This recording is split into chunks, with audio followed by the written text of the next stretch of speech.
Hi there, and welcome back to my channel, and welcome back to another Storytime Corner mystery series. Today, I've decided not to read you another mystery short story, but in fact to provide you the answers for all the mystery challenge questions for all previous 8 short stories. I know many of you have been waiting for this for a long time because I have not been seeing those answers in the comments section.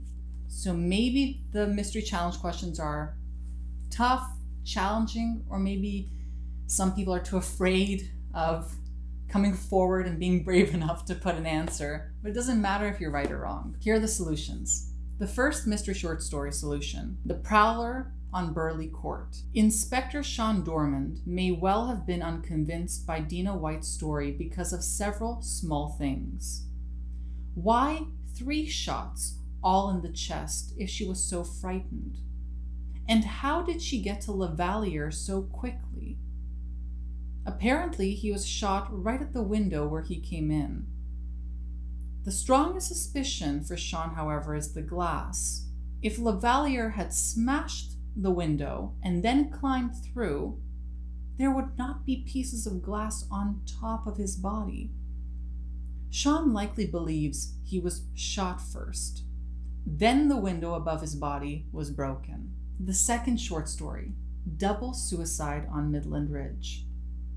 If the crack between the Jeep door and the frame was covered by masking tape, then the victims were either already asphyxiated by carbon monoxide or at least unconscious when they were put in the Jeep. They could not have taped the door in this way if they had been inside. Jana, if she is the murderer, has unwittingly implicated herself with the note. Even if she's not guilty, she's an obvious suspect. The third mystery short story, A Clever Solution at the County Fair. The obvious in the case of homing pigeons. Pincher will take the first prize ribbon off and have the judges make their decision again. He will then release the winners of the first prize. Since they're homing pigeons, they will fly home, either to Maxwell Stipple's coat or to Madonna Two Feathers. The fourth mystery short story, A Holdup at the Ajala Building. The Ajala Building must function as an almost perfect mirror at almost any time of day, but especially before lunch, on this bright day when there would be no direct sunlight on the copper-tinted plate glass doors. The courier quite certainly would have been able to see details about the thief in its reflection. The fifth short story, A Surprise Witness for the Highland Press Case. In his favorite pub, as he claims the Toby Jug to be, Wally Burks is not going to stop at the entrance to the washroom alcove to orient himself on the direction of the gents. He'd know which way to turn from habit. The sixth mystery short story, The Case of the Missing .38 Smith & Wesson. It is indeed conceivable that someone could have found a gun in a puddle created by construction.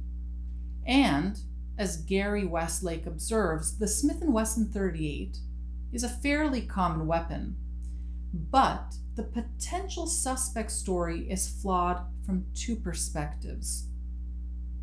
For one thing, the puddles created by road construction, or any construction for that matter, are rarely filled with clean or even translucent water.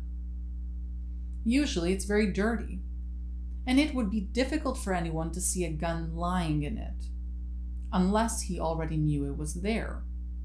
For another, and this is probably the one that confirms Gary Westlake's suspicions, the puddle is quite likely to be ice-covered, frozen over. Whoever last used car 9119 had the fan rear defrost on. A toque, non-regulation, but sometimes used by the highway patrol, was lying on the front seat. The only reason to wear one would be to keep warm. Finally, Gary is wearing gloves. Taken together, the 3 clues should be sufficient to point to cold winter weather and ice on still water. The seventh mystery short story, a 911 call from Whitby Towers. Sanford Verity said that he looked up when he arrived at Whitby Towers to see if Mr. Seneca was watching the incident out on the street. That's when Verity allegedly saw him on the chair, which implies he was about to attempt to hang himself with a nylon rope. However, when Bev Ashby noticed the end of a piece of nylon rope and followed the rope to where it was clamped between the balcony doors, she had to part the drapes with her pen to do so. From the street, Verity could not have seen through the drapes. And now, last but not least, the eighth mystery short story, Before the First Commercial Break. It is too obvious that Katzman is lying.